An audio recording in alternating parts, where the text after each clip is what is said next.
Situasi mencekam terjadi saat Wakil Bupati Aceh Tengah Muhsin Hasan meninjau desa Bergang di Aceh Tengah yang masih terisolir akibat terputusnya akses jalan. Ya pemirsa, dalam kunjungan tersebut Muhsin Hasan nyaris terjatuh ketika menyeberangi sungai menggunakan jembatan dari Seling Baja.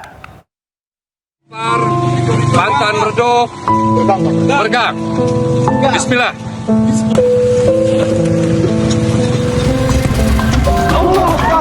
Ketegangan terjadi saat Wakil Bupati Aceh Tengah menyeberangi sungai menggunakan jembatan seling.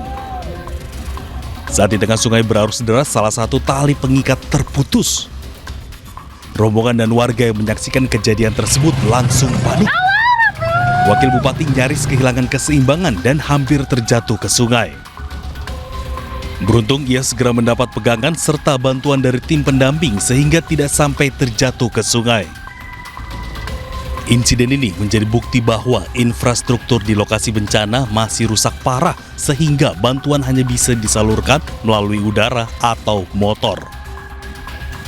Terkait insiden ini, Wakil Bupati menegaskan bahwa kondisi akses yang membahayakan tersebut tidak boleh dibiarkan berlarut-larut. Warga pun berharap kejadian ini menjadi perhatian serius pemerintah agar pembangunan infrastruktur dipercepat demi keselamatan dan kelancaran aktivitas masyarakat. Tim Liputan iNews melaporkan. Ya pemirsa, akibat warga masih banyak mengungsi dan wilayah terisolasi, Aceh Utara perpanjang tanggap darurat. Ya, Bupati Aceh Utara menginstruksikan agar camat terus memantau distribusi pangan.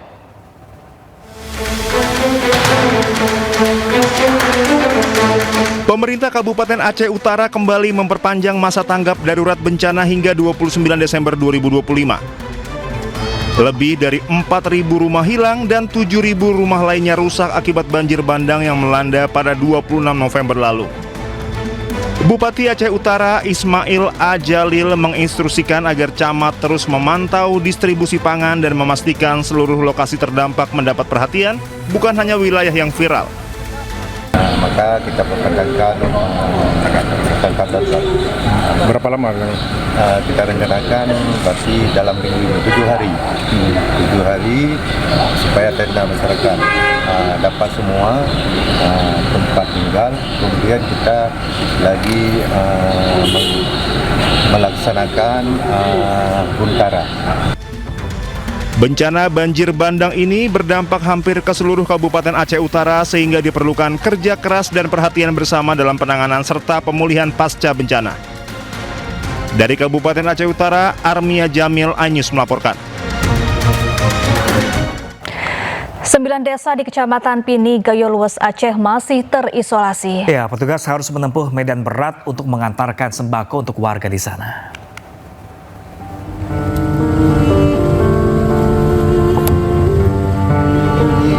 Beginilah kondisi jalan menuju 9 desa di Kecamatan Pining, Gayo Lues, Aceh.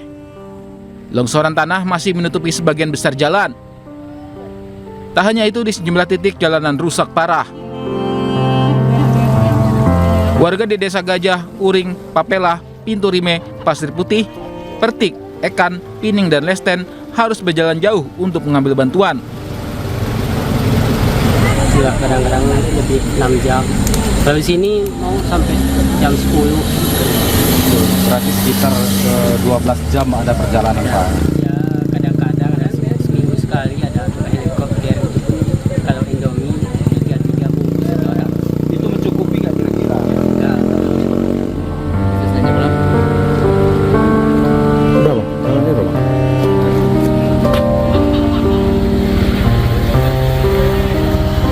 Petugas pun terus berusaha menembus jalan ini.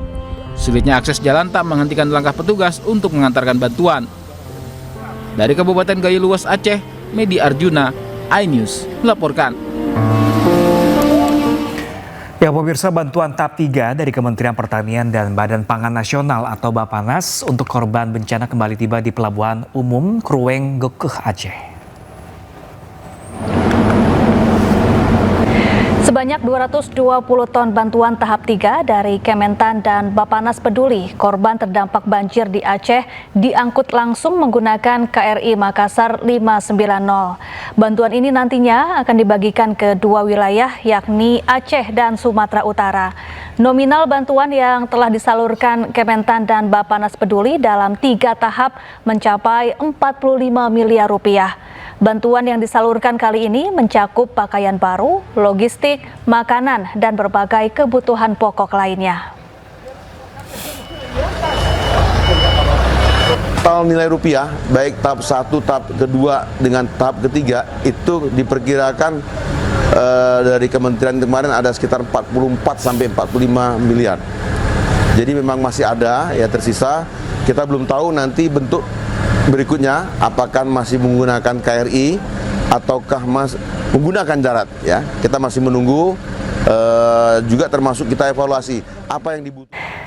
Di tengah bencana banjir dan longsor yang melanda Kabupaten Pidi Jaya Aceh, ada kisah perjuangan seorang jurnalis yang tak banyak diketahui publik. Ya, pemirsa, jurnalis ASTV wilayah Pidi Jaya, Jamal Pangwa, terus bertugas menyampaikan informasi meski dirinya juga terdampak bencana. Dan berikut kisahnya.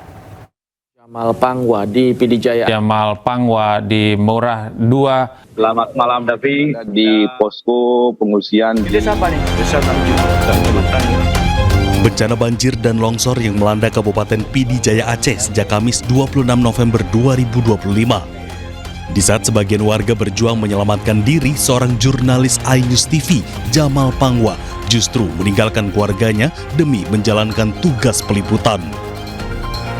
Dengan kamera di tangan, Jamal Pangwa menyusuri wilayah-wilayah terdampak bahkan hingga ke daerah yang terisolir. Lumpur tebal, genangan air, dan medan sulit tak menjadi penghalang untuk merekam setiap fakta di lapangan. Tak hanya merekam gambar dan mewawancarai narasumber, Jamal Pangwa juga harus berjibaku dengan keterbatasan listrik dan sinyal internet.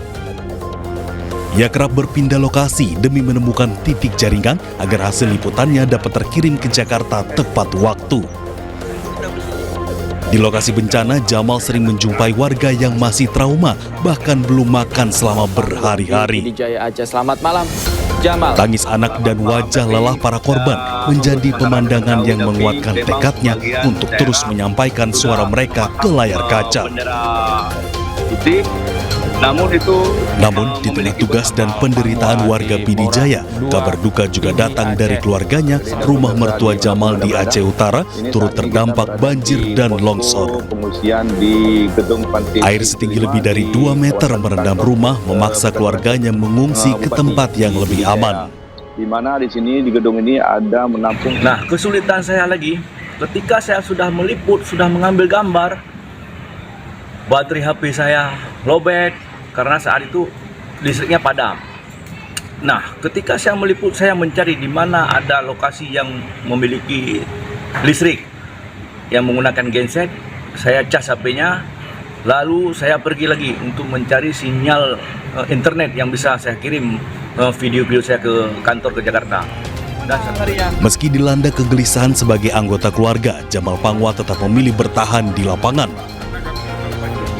Baginya, tugas jurnalis bukan sekedar pekerjaan, melainkan amanah untuk menyuarakan penderitaan masyarakat korban bencana. Di balik setiap tayangan bencana yang tersaji di layar kaca, ada perjuangan dan pengorbanan jurnalis di lapangan. Kisah Jamal Pangwa menjadi potret dedikasi insan pers yang tetap berdiri tegak meski badai juga menerpa keluarganya sendiri yang tak pernah terlihat kamera. Dari Pidi Jaya Aceh, Jamal Pangwa, iNews melaporkan. Ya, pemirsa, Gubernur Bali membantah kabar di media sosial yang menyatakan momen libur Natal dan Tahun Baru kali ini Bali sepi kunjungan dari wisatawan. Ya, Koster ini bahkan mengklaim jumlah kunjungan wisatawan ke Bali saat ini cukup tinggi dibandingkan tahun lalu.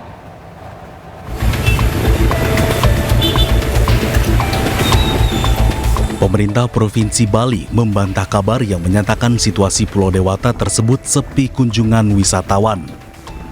Gubernur Bali Wayan Koster secara tegas menyatakan kabar tersebut merupakan kabar bohong. Koster menyampaikan data bahwa kunjungan wisatawan mancanegara mencapai 17.000 per hari ini. Sedangkan jumlah kunjungan wisatawan dari Januari hingga per 16 Desember 2025 mencapai 6,7 juta orang. Angka ini jauh lebih tinggi dibandingkan dengan kunjungan tahun lalu yang mencapai 6,3 juta orang. Koster pun yakin bahwa target kunjungan 7 juta orang tercapai hingga 31 Desember mendatang. Bohong, saya punya data. Berarti meningkat, Pak? Setiap hari total netnya tuh meningkat. Berapa, Pak? Sekarang ini perharinya 17.000 wisatawan asing. Sebelumnya adalah 20.000. Sekarang totalnya dari Januari sampai Desember ini, 16 Desember, sudah mencapai 6,7 juta. 2024 6,3 juta. Naik kan? Targetnya kan 7 juta. 7 juta, ini bakal naik ya. Masih ada sisa waktu lagi 2 minggu. Tradisinya di Nataru ini dari kapan, Pak? Apa?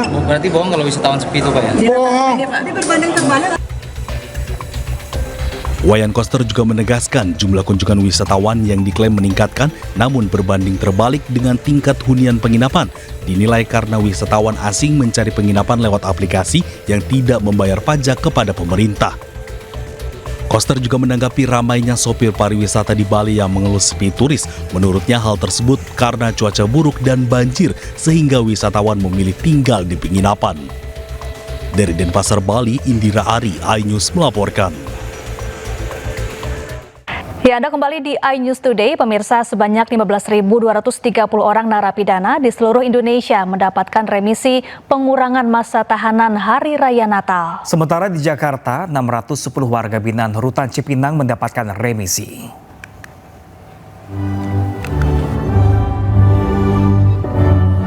Momen Hari Raya Natal membawa sukacita tersendiri bagi warga binaan pemasyarakatan yang beragama Nasrani. Salah satunya di rumah tahanan kelas 1 Cipinang, Jakarta Timur.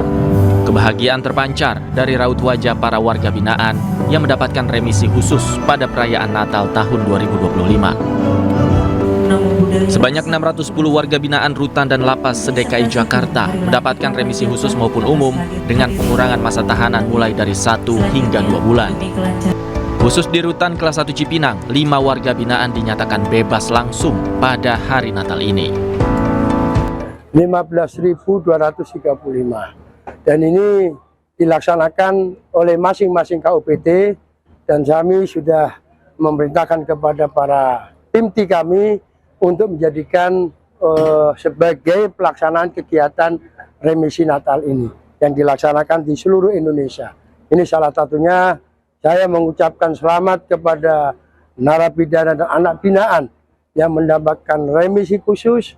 Dan juga ada bebas hari ini yang ada di sini ada 5. Selain ibadah dan penyerahan remisi, juga digelar doa bersama untuk para korban bencana alam di wilayah Sumatera dan Aceh.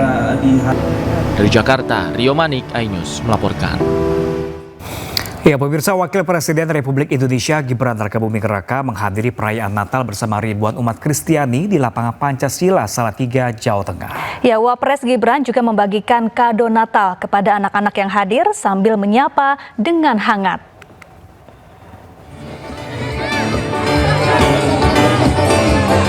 Wakil Presiden Gibran Rakabuming Raka menyambangi masyarakat di Kota Salatiga, Jawa Tengah dalam rangka menghadiri perayaan Natal 2025 bersama ribuan umat Kristiani di lapangan Pancasila Kamis pagi.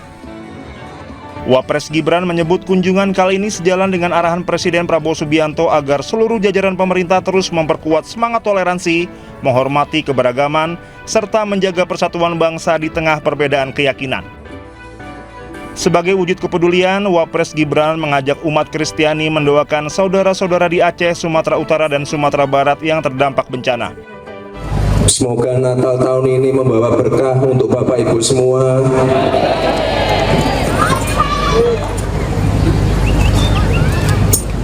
Tak lupa kita doakan saudara-saudara kita yang ada di Aceh, Sumatera Barat, dan Sumatera Utara.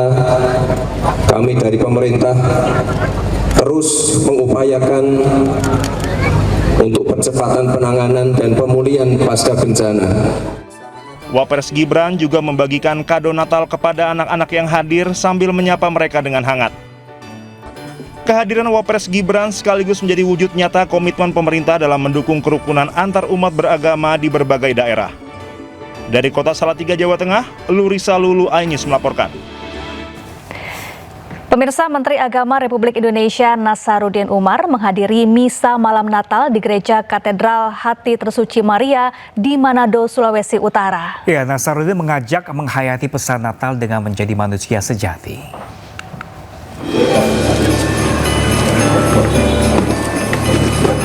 Pelaksanaan misa malam Natal di Gereja Katedral Hati Tersuci Maria Manado kian hikmat dengan kedatangan Menteri Agama Nasaruddin Umar. Dalam kesempatan ini, Menak didaulat memberikan pesan Natal bagi umat Kristiani. Ia mengajak umat Kristiani untuk menghayati pesan Natal dengan menjadi manusia sejati, mengintrospeksi diri menjadi manusia lebih baik, lebih utuh sehingga bisa meraih martabat utama. Tidak hanya itu, Menak juga menceritakan tentang keakraban gereja katedral dengan dirinya, terutama saat menyambut kedatangan Paus Fransiskus beberapa waktu lalu. Mari kita menghayati pesan Natal, ya, mengajak kita untuk menjadi manusia sejati, ya kan, mengintrospeksi diri bagaimana supaya bisa menjadi manusia lebih baik, lebih utuh, ya. Dan dengan demikian kita akan meraih martabat utama. Uskup Manado Roli Untu mengatakan kedatangan Menteri Agama ini merupakan komitmen Menak menjaga kerukunan umat beragama. Ini satu tanda kebesaran hatinya untuk mari kita berjalan bersama membangun kemanusiaan, membangun kehidupan bersama bangsa Indonesia. Menteri Agama Nasaruddin Umar rencananya akan menghadiri ibadah Natal 25 Desember 2025 di Gereja GMIM Sentrum Manado. Dari Manado, Sulawesi Utara, Jeffrey Langi, iNews melaporkan. Sementara itu, pemirsa, guna memastikan kelancaran arus liburan Natal dan Tahun Baru, Menteri Pariwisata mengecek langsung Bandar Udara Internasional Soekarno-Hatta, Tangerang, Banten. Ya, Menteri Pariwisata memprediksi pergerakan wisatawan mencapai 1,45 juta wisatawan.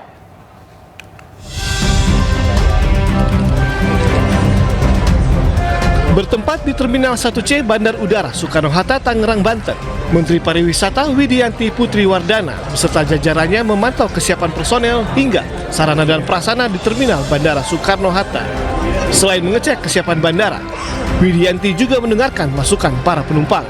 Menteri Pariwisata memprediksi pergerakan wisatawan pada periode libur Nataru kali ini mencapai 1,45 juta wisatawan mancanegara. Kementerian Pariwisata sudah berupaya banyak hal. Kami sudah mengisyu surat edaran kepada pemerintah daerah, asosiasi dan pengelola daya tarik wisata untuk mengkaji dari segi risiko dan memastikan wisatawan itu aman, nyaman, dan juga memperhatikan kondisi cuaca, bagaimana dampaknya kepada destinasi tersebut. Hingga kini, Bali masih menjadi tujuan favorit wisatawan, serta diikuti oleh sejumlah daerah lainnya, seperti Yogyakarta, Surabaya, Makassar, serta Jawa Barat. Dari Tangerang, Banten, Hasnugara, iNews melaporkan. Ya, tutup gelaran malam Natal, Wakil Gubernur Jakarta Rano Karno ingatkan untuk tidak rayakan Tahun Baru dengan kembang api. Ya, perayaan Tahun Baru nanti akan diisi dengan doa bersama untuk warga yang terdampak bencana di Pulau Sumatera. Ini Christmas Carol akan kita tutup rangkaian bernatal karena insya Allah Jakarta akan siap-siap menghadapi Tahun Baru. Tapi alhamdulillah semua berjalan lancar, masyarakat Jakarta happy semua. Oke. Bahagia semua? Happy semua?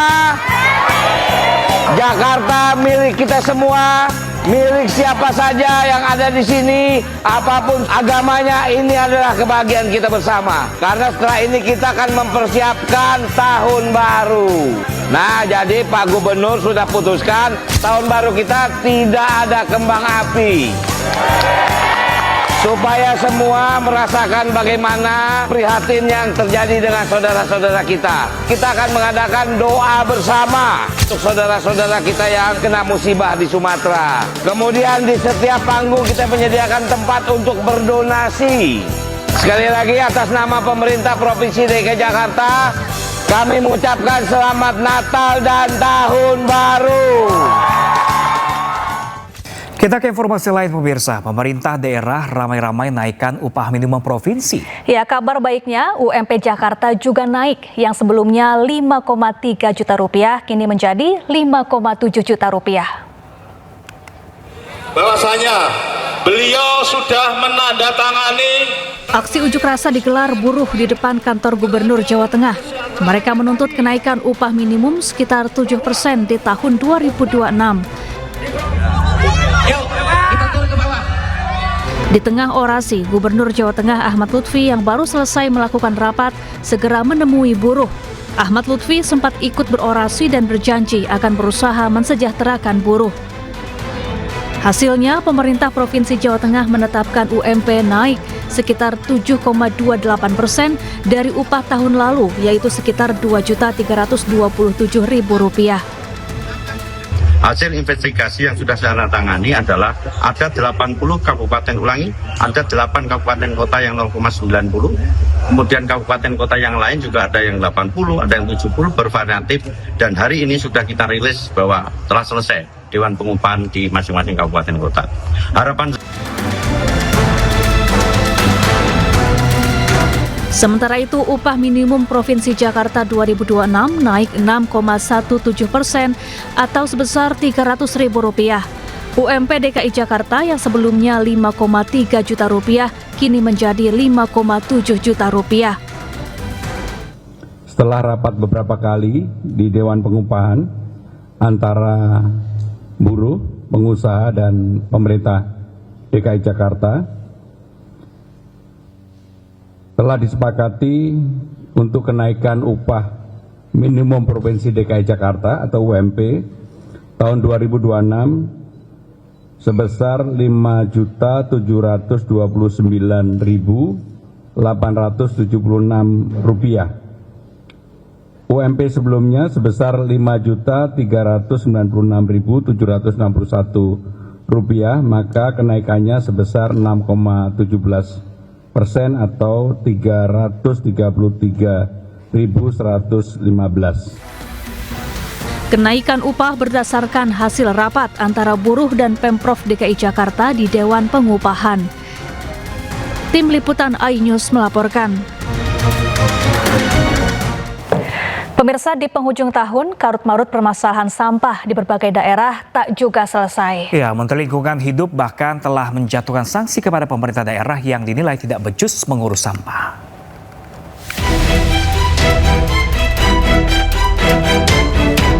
Truk pengangkut sampah mengantre panjang di jalan menuju TPA Cipayung, Depok. Antrean truk mengular hingga memenuhi badan jalan dan telah berlangsung selama beberapa hari terakhir. Kondisi ini terjadi karena tempat pembuangan akhir Cipayung sudah kelebihan kapasitas. Sampah dari seluruh wilayah kota Depok ini mencapai 1.400 ton per hari. Sementara itu, Menteri Lingkungan Hidup Hanif Faisal Nurofik berkunjung ke Tangerang Selatan, Banten untuk membahas persoalan sampah. Menteri LH memberi sanksi administrasi kepada Pemkot Tangsel sejak Mei hingga Juni 2026 karena tak becus mengurus sampah. Jika tak bisa atasi masalah sampah hingga Juni tahun depan, sanksi pidana bisa dijatuhkan. Bagaimanapun juga, berdasarkan Undang-Undang 18 2008, maka sampah menjadi tanggung jawab Pak Wali Kota. Ini ada pasal 40 yang di dalamnya ada ancaman pidana minimal 4 tahun. Jadi kami sedang juga dalami terkait konteks ini karena hukum kan tidak boleh dikesampingkan. Sampah di Jakarta juga selalu menjadi pembahasan serius. Dari jalanan hingga aliran sungai masih jadi tempat pembuangan oleh manusia tidak bertanggung jawab. Padatnya penduduk Jakarta turut berdampak pada total jumlah sampah harian di kota ini, yaitu 8.600 ton. Sepanjang tahun ini, sampah Jakarta diperkirakan sudah mencapai angka 3,17 juta ton. Sebagian besar sampah didominasi sisa makanan, plastik, dan kertas yang berasal dari rumah tangga. Sementara kawasan perdagangan menyumbang sampah kedua tertinggi sebesar 21,6%. Pasar tradisional turut menjadi sumber penghasil sampah ketiga terbesar sebanyak 16%. Ironisnya, berbagai jenis sampah bercampur sehingga menjadi sulit dipilah untuk didaur ulang. Tumpukannya mengalir hingga ke tempat pembuangan akhir seperti Bantar Gebang yang kian hari kian padat. Di sisi lain, masyarakat tak seharusnya menunggu dari pemerintah, melainkan dimulai dari diri sendiri. Keinginan agar lingkungan bersih harus tumbuh dari kesadaran pribadi. Tim Liputan iNews melaporkan. Ya pemirsa, memasuki libur panjang Natal dan Tahun Baru, bus wisata Bandung Tour on Bus atau yang dikenal dengan Bandros kembali membeludak. Ya pemirsa, ratusan wisatawan pun harus bersabar menunggu antrian bus wisata yang menjadi primadona di kota Bandung tersebut.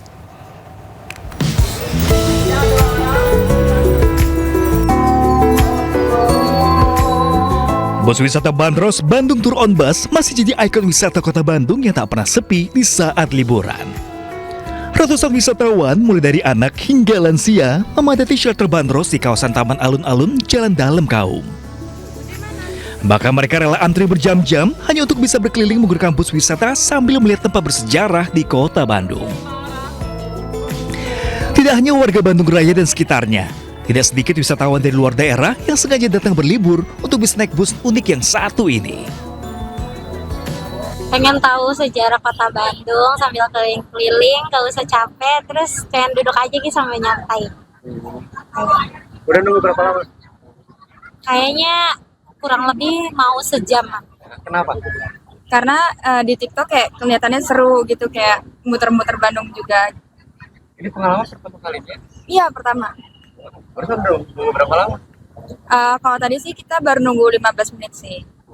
Udah tahu bagiannya kapan? Nggak tahu. Nah. Ini sini bareng siapa aja? Aku bareng temen aja. Oh, bela-belain ya? Dinas Perhubungan Kota Bandung sendiri menyediakan 6 unit armada wisata Bandros, di mana setiap harinya dibatasi untuk 500 wisatawan. Namun tidak menutup kemungkinan disediakan armada tambahan jika pengunjung terus membludak. Bus dengan kapasitas 25 orang ini beroperasi setiap hari mulai pukul 8 pagi hingga pukul 4 sore. Dari Bandung, Jawa Barat, Billy Mulyono Vingkeran, iNews melaporkan. Ya pemirsa, Pulau Dewata Bali juga tak kalah ramai diserbu wisatawan. Ya, salah satunya di objek wisata Hutan Lindung Suci atau Monkey Forest di Ubud, Bali yang dipadati wisatawan lokal dan mancanegara.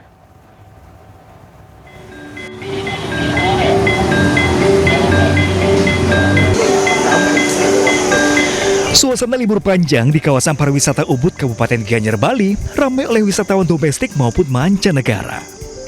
Seperti di objek wisata Mandala Suci Wenarawana, Monkey Forest Ubud. Ratusan wisatawan memadati destinasi wisata konservasi hutan desa yang dihuni ratusan monyet ekor panjang ini. Selama libur panjang, kunjungan wisatawan ke Monkey Forest Ubud mengalami peningkatan signifikan. Rata-rata setiap harinya, objek wisata ini dikunjungi 2.000 wisatawan.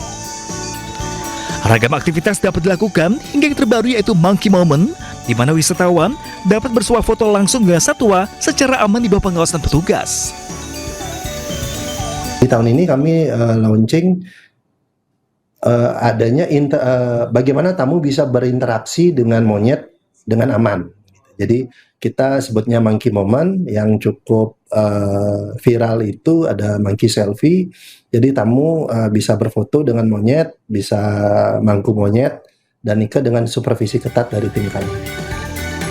Kunjungan wisatawan ke objek wisata Monkey Forest Ubud diperkirakan masih akan terus meningkat hingga puncak liburan dan awal bulan Januari 2026 mendatang. Dari Gianyar, Bali, Ketut Catur Kusumaningrat, iNews melaporkan. Ya, momen libur Natal dan Tahun Baru dimanfaatkan warga untuk mengunjungi kebun binatang Ragunan. Ya pemirsa, sejak pagi tadi objek wisata Ragunan, Jakarta pemirsa ramai pengunjung. Sambil menikmati udara pagi, pengunjung juga melihat aneka koleksi satwa yang ada di Ragunan. Di masa libur Natal dan Tahun Baru kali ini, jumlah pengunjung meningkat hingga 3 kali lipat. Yang biasanya hanya 15.000 pengunjung, kali ini menyentuh angka hingga 50.000 pengunjung. Untuk mengantisipasi terjadinya kepadatan, pihak pengelola telah menambah 10 kantung parkir dan 694 petugas.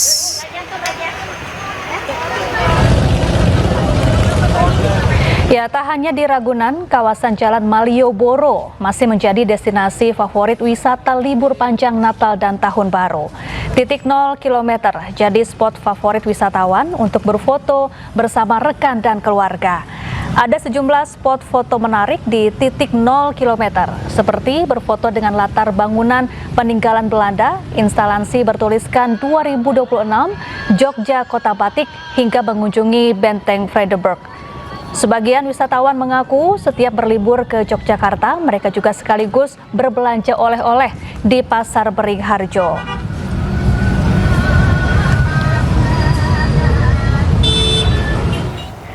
Ya, untuk mengetahui seperti apa keramaian liburan di sejumlah tempat wisata, kita bergabung dengan jurnalis iNews, ada Anissa Rizkia di Ragunan, Jakarta, dan juga ada Galih Wisma di titik 0 Yogyakarta. Ya pemirsa, kita ke Anissa terlebih dahulu di Ragunan. Pemirsa, ya Anissa, apakah Ragunan saat ini masih jadi favorit warga untuk menghabiskan libur Nataru?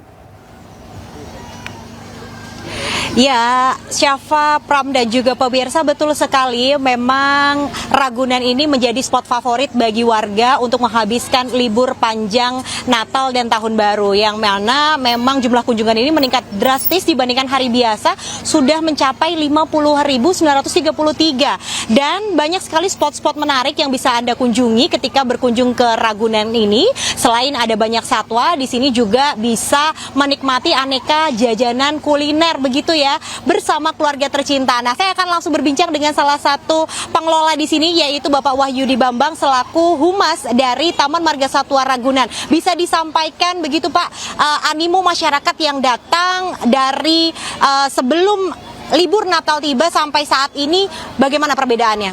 Ya, memang peningkatan sudah terjadi di hari Selasa ya, tanggal 22, 23, kemudian 24 ya.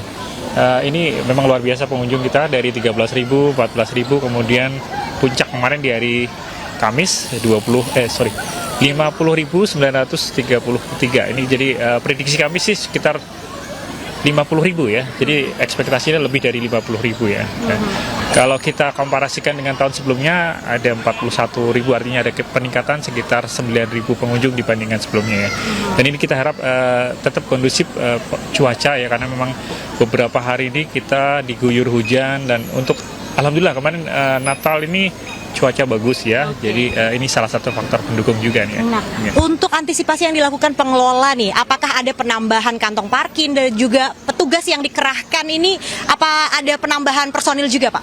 Ya betul sekali, untuk petugas kami kerahkan seluruh karyawan ya. Karyawan ada 694 karyawan, semua bertugas pada hari ini, dan juga nanti sampai pelayanan tahun baru, sampai libur akhir sekolah ya, sekitar pertengahan Januari ya, kita akan terus bertugas ya.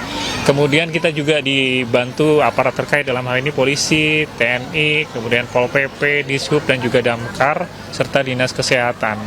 Ini membantu dalam proses pelayanan kami ya, semuanya dalam tim pelayanan Natal dan Tahun Baru di Taman Marga Satwa Ragunan. Baik, terima kasih banyak Bapak Bambang atas waktunya. Selamat kembali bertugas Bapak. Nah, sekarang nih Syafa dan juga Pram, saya akan ajak Anda untuk menikmati suasana begitu ya di Taman Marga Satwa Ragunan, karena di sini ada banyak sekali nih para wisatawan yang datang, ternyata tidak hanya datang dari Jakarta, melainkan dari berbagai daerah. Nah, saya mau bersantai bersama para pengunjung di sini. Saya kembalikan kepada Anda di studio, Syafa dan juga Pram. Menarik. Iya, terima kasih Anissa Rizkia langsung dari Ragunan, Jakarta. Selanjutnya kita akan beralih ke Yogyakarta, ada Galih Wisma di sana. Selamat siang Galih, apakah saat ini Malioboro masih sepadat seperti kemarin atau sudah mulai terurai? Baik, terima kasih Syafa dan juga pemirsa. Ya, pagi siang hari ini saya melaporkan langsung di kawasan Malioboro, tepatnya di area titik 0 km kota Yogyakarta. Untuk kepadatan wisatawan memang masih sama dengan yang ada di sini, masih sangat banyak sekali wisatawan yang mulai berdatangan ke kota Yogyakarta ini, utamanya untuk menikmati libur Natal dan Tahun Baru ini di kawasan Malioboro dan titik 0 km kota Yogyakarta. Memang diprediksi wisatawan yang memasuki area Malioboro maupun titik 0 ini mencapai 100.000 per hari menurut pemerintah kota Yogyakarta. Dan bisa saya gambarkan secara langsung untuk hari ini suasana di titik 0 ini adalah berkait dengan perjalanan arus lalu lintas cukup masih landai. Kenapa juga bisa saya katakan di titik 0 ini cukup menjadi favorit bagi para wisatawan? Memang di area titik 0 ini juga biasanya menjadi finish bagi para wisatawan ketika berjalan dari sisi utara kemudian berhenti di paling selatan di titik 0 ini. Karena di sini juga ada beberapa spot titik menarik yang bisa menjadikan untuk bersuah foto seperti bangunan peninggalan Belanda ini, gedung BNI, kemudian juga di sisi timurnya ada juga kantor pos, kemudian juga di lokasi teknologi sendiri juga khusus selama atau di Natal ini juga dibuatkan instalasi bertuliskan tahun 2026. Kemudian juga ada di latar belakang monumen serangan 11 Maret di sebelah sisi timur. Kemudian juga ada landmark tulisan Jogja Kota Batik. Selain itu juga di area ini memang sangat strategis karena berdekatan dengan Benteng Frederik, kemudian juga lokasi wisata Taman Pintar bagi anak-anak. Jadi sangat cocok sekali untuk para keluarga yang berlibur ke Jogja di masa libur sekolah ini mengunjungi Taman Pintar dan saat berdekatan dengan titik 0 km. Kemudian juga di sebelah utara juga ada Gedung Agung atau Gedung Kepresidenan, dan di area ini juga cukup berjarak kurang lebih 500 meter sudah sampai di Pasar Beringharjo untuk para wisatawan biasanya berbelanja oleh-oleh ataupun menikmati kuliner gratis di kota Yogyakarta. Seperti itu, Syafa dan juga Bram. Baik, melaporkan langsung dari titik 0 km Yogyakarta, Gale Wisma, dan tadi sebelumnya dari Anissa Rizkia langsung dari Ragunan, Jakarta. Terima kasih dan selamat bertugas sambil tipis-tipis liburan di sana. Baik. Terima kasih rekan-rekan. Ya, kita ke informasi selanjutnya pemirsa. Yogyakarta panen wisatawan pada liburan Natal dan Tahun Baru kali ini. Ya, setiap objek wisata padat pengunjung seolah-olah satu Indonesia kini berkunjung ke kota Gudeg. Buat lu semua lah yang mau ke Jogja, nggak usah lah ke Jogja, ngapain sih? Masih banyak kota lain, salah 3, salah 1, salah 2, salah Semarang, salah lah, bagaimana Mas? Libur Natal dan Tahun Baru tiba, seperti tahun-tahun sebelumnya Yogyakarta lagi-lagi menjadi primadona wisatawan. Selama libur Natal dan Tahun Baru, sekitar 7 juta wisatawan diprediksi menghabiskan waktu libur di kota Gudeg ini. Angka ini membuat Yogyakarta harus bersiap menghadapi kondisi ramai serta segala dampaknya. Periode kunjungan diperkirakan terjadi sejak akhir Desember tahun 2025 hingga awal Januari 2026. Destinasi favorit masih sama saja, mulai dari Malioboro, Keraton Yogyakarta, Taman Sari, hingga Candi Prambanan yang selalu menjadi magnet wisata bahkan dari seluruh dunia. Padatnya wisatawan ke kota Yogyakarta seolah membuat satu Indonesia menyerbu kota ini. Arus lalu lintas jadi padat, penumpang transportasi umum meningkat, dan kawasan wisata nyaris tak pernah sepi. Untuk mengantisipasi lonjakan ini, pemerintah daerah menyiapkan berbagai langkah, mulai dari penambahan petugas keamanan, rekayasa lalu lintas di titik rawan kepadatan, hingga penguatan layanan fasilitas umum. Selain itu, wisatawan diimbau agar saling menjaga kenyamanan. Jadi, jika Yogyakarta terasa lebih padat dari biasanya, jangan kaget. Namanya juga liburan akhir tahun, semua orang ingin mengukir kenangan di sepanjang kota Yogyakarta. Tim Liputan iNews melaporkan. Berlibur keluar kota atau luar negeri bersama dengan keluarga memang seru dan asik pemirsa. Namun untuk mewujudkan itu semua dibutuhkan biaya tak sedikit. Ya, nah dalam situasi ekonomi seperti saat ini, sebagian masyarakat mengubah pola agar tetap bisa berlibur tanpa membuat kantong bolong.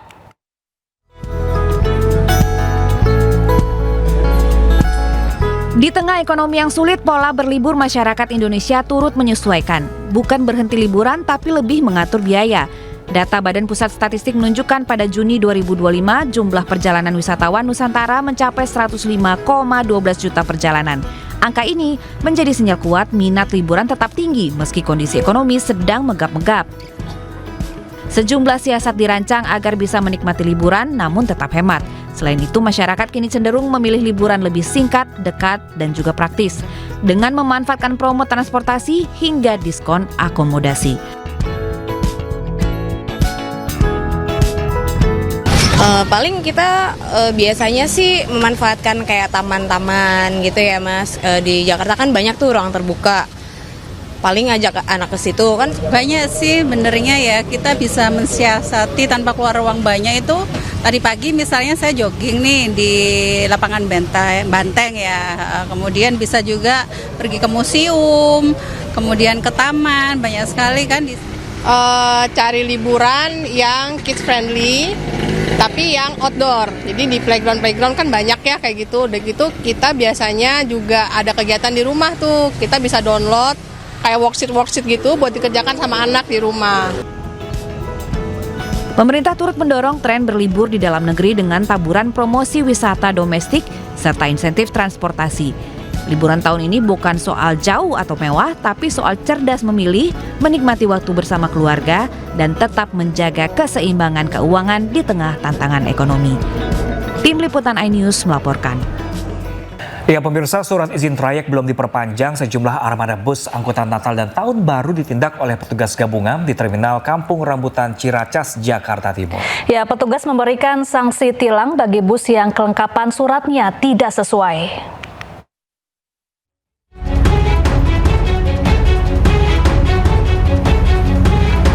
Satu persatu armada bus angkutan Natal dan Tahun Baru yang hendak masuk ke Terminal Kampung Rambutan Ciracas, Jakarta Timur diberhentikan oleh petugas gabungan. Awak bus diminta untuk menunjukkan kelengkapan surat seperti SIM, surat kendaraan, serta kartu pengawasan atau izin trayek. Dalam operasi ini, sedikitnya 5 bus ditindak petugas dan langsung diberikan sanksi tilang dengan pelanggaran diantaranya surat pengawasan atau izin trayek yang belum diperpanjang, serta ada beberapa yang dipergoki parkir di tepi jalan. Kita hari ini melakukan penindakan 5 unit kendaraan yang sudah kita tilang ya. 1 di pintu masuk Terminal Kampung Rambutan, kemudian yang 4 itu adalah di Pasar Rebo. Penindakan oleh petugas gabungan dilakukan demi memastikan bus pengangkut penumpang dalam momen Natal dan Tahun Baru dalam kondisi siap, termasuk kelengkapan surat-suratnya. Dari Jakarta, Rio Manik, iNews melaporkan.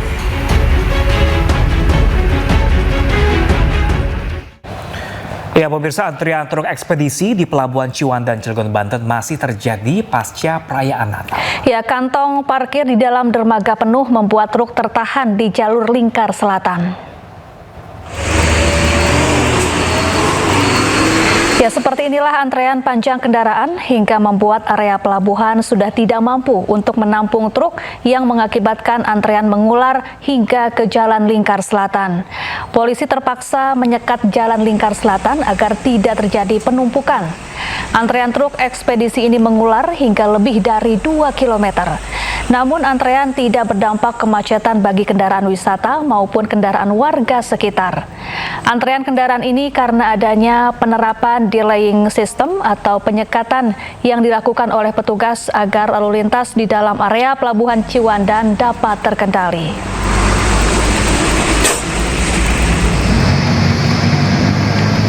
Momen libur akhir tahun pemirsa juga dimanfaatkan warga untuk berlibur dan menikmati pemandangan alam di Puncak Bogor.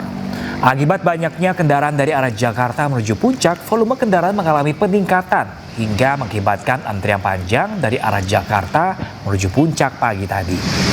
Sejumlah titik rawan kemacetan yang harus diwaspadai diantaranya di Simpang Gadok, Pasir Angin, dan Mega Mendung. Satlantas Polres Bogor melakukan rekayasa lalu lintas sebagai cara mengurai kemacetan berupa satu arah dari arah Jakarta menuju Puncak.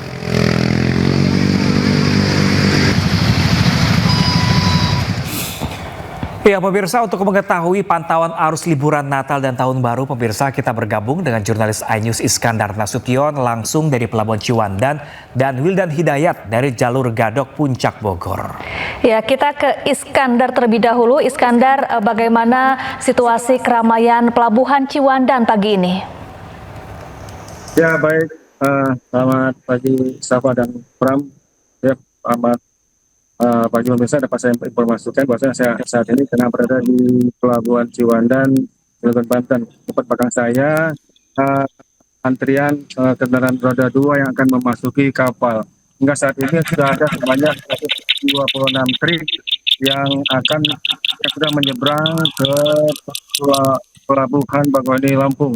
Dan hingga saat ini dari data dari 4 pelabuhan yang disediakan ada sebanyak 46.498 orang yang telah diseberangkan, dan salah satunya penyumbangnya adalah pada banyaknya kendaraan roda 2 yang akan menyeberang ke Pulau Sumatera. Nah, saat ini cuaca di Pelabuhan Ciwandan terlihat mendung dan ada kemungkinan hujan. Untuk itu kita akan bertanya langsung kepada salah seorang calon pemudik yang akan menyeberang, apakah mereka sudah mempersiapkan diri untuk bisa selamat sampai penyeberangan ini sehingga ke Bakauheni.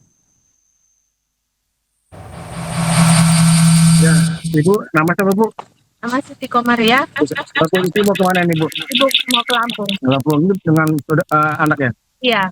Ibu, ini kan cuaca kan lagi mendung nih Bu. Ya.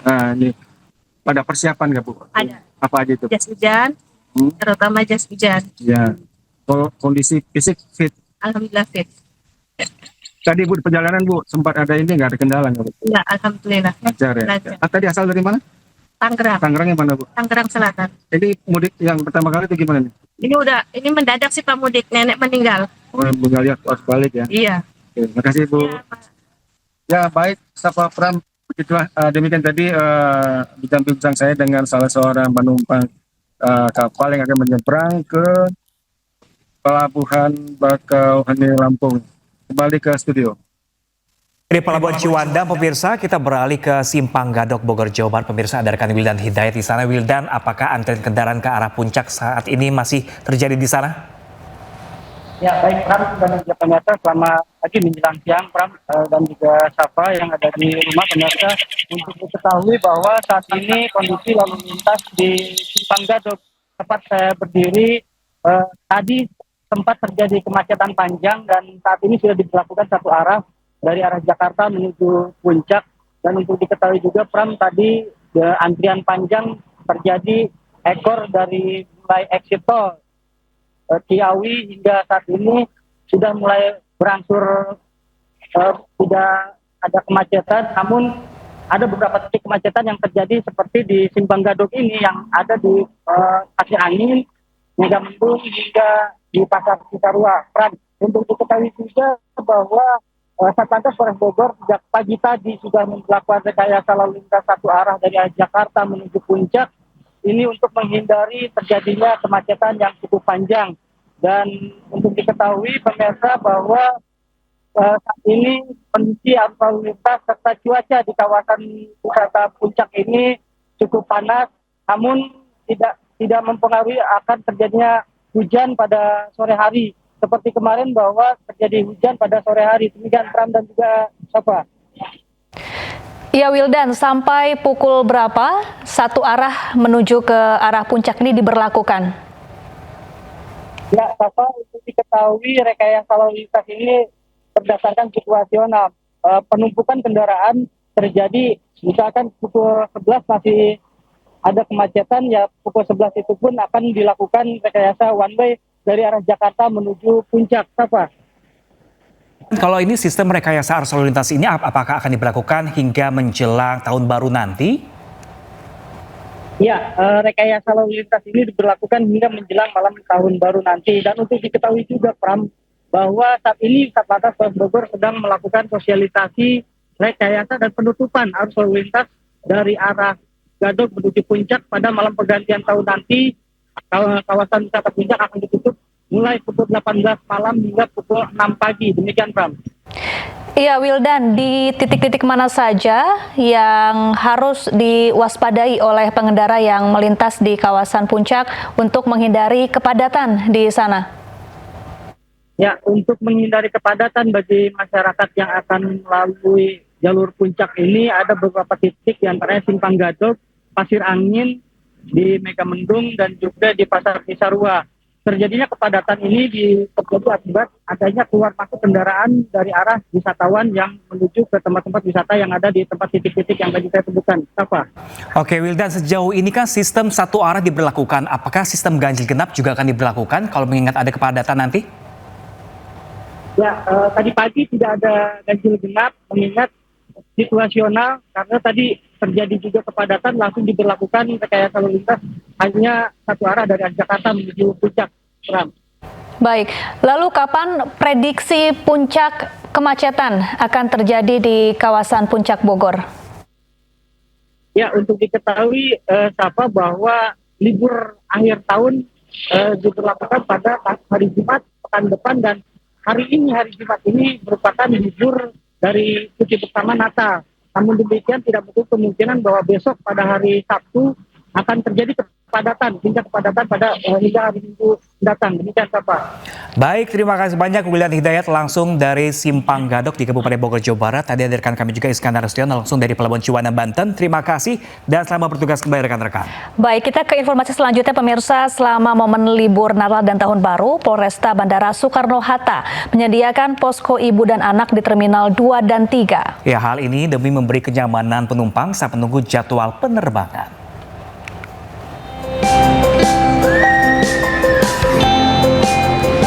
Sejumlah penumpang pesawat yang akan pergi berlibur atau pulang ke kampung halaman nampak bermain dengan anak-anaknya di posko ramah ibu dan anak milik Polres Bandara Soekarno-Hatta, Tangerang, Banten. Posko ramah ibu dan anak adalah inovasi yang didirikan Polresta Bandara Soekarno-Hatta dalam mendukung Operasi Lilin Jaya 2025 di periode Natal dan Tahun Baru. Ada 3 posko yang didirikan di setiap terminal. Hal ini untuk memberikan kenyamanan dan keamanan bagi para penumpang yang membawa balita serta anak-anak.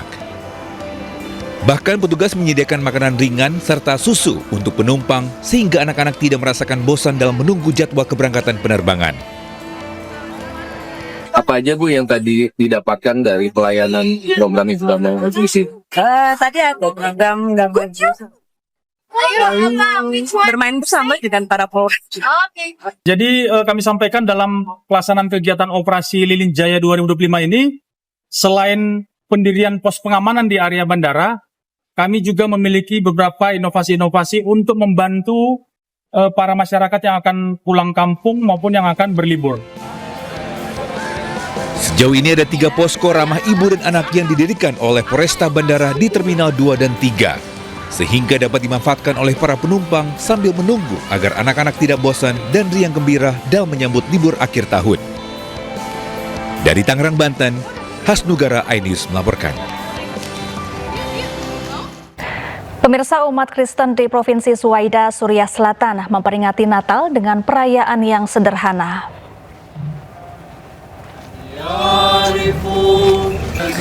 Ya pemirsa, mereka berdoa menyalakan lilin dengan dekorasi pohon Natal yang sederhana sebagai tanda berkabung atas mereka yang tewas selama kekerasan musim panas lalu.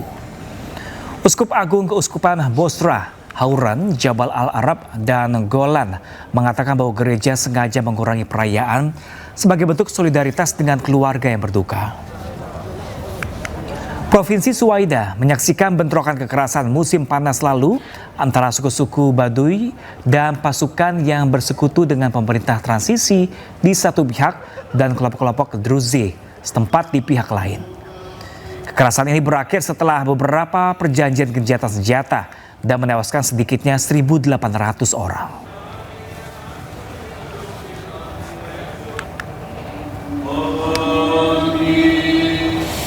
Ya pemirsa, perayaan Natal kembali digelar di kota Bethlehem, tepi barat setelah terhenti selama 2 tahun akibat perang Israel-Hamas di Gaza. Ya, gencatan senjata membawa kembali secercah harapan bagi warga Palestina.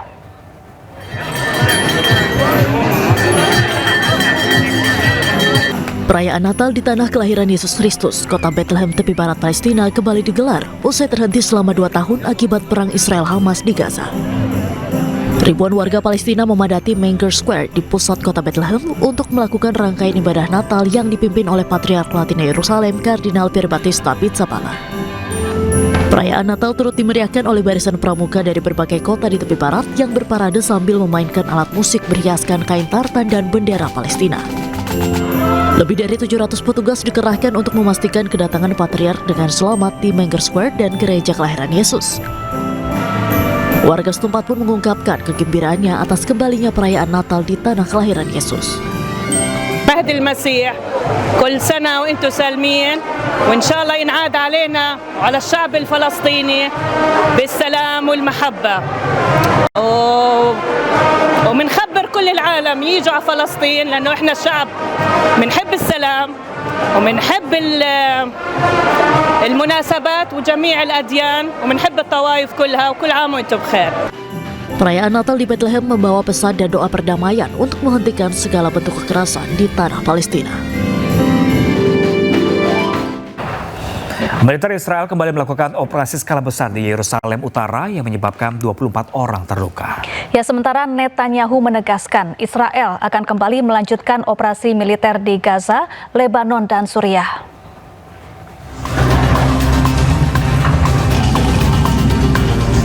Pasukan Israel melakukan operasi militer skala besar di kamp pengungsi Kalandia dan kota Kafar Aqab di Yerusalem Utara pada hari Selasa.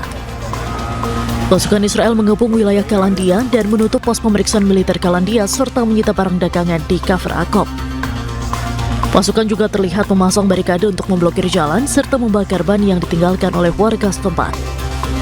24 warga sipil dilaporkan terluka, 3 orang terkena tembakan langsung, 3 terkena peluru karet, 1 terluka dalam penyerangan, dan 17 lainnya menderita akibat menghirup gas air mata.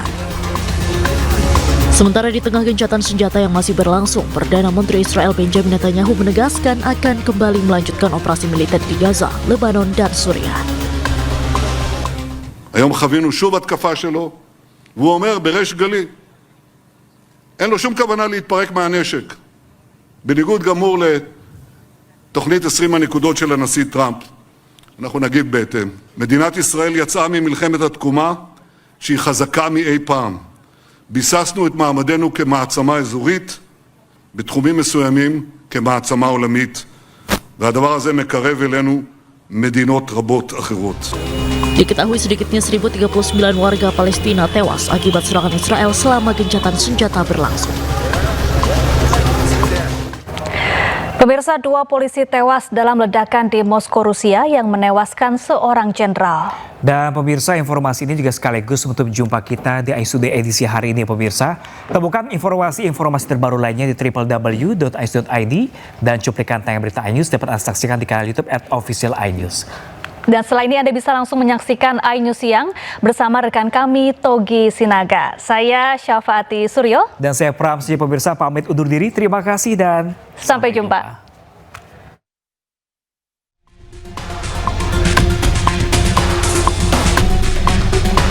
Dua ledakan mematikan mengguncang Moskow, Rusia dalam 1 pekan.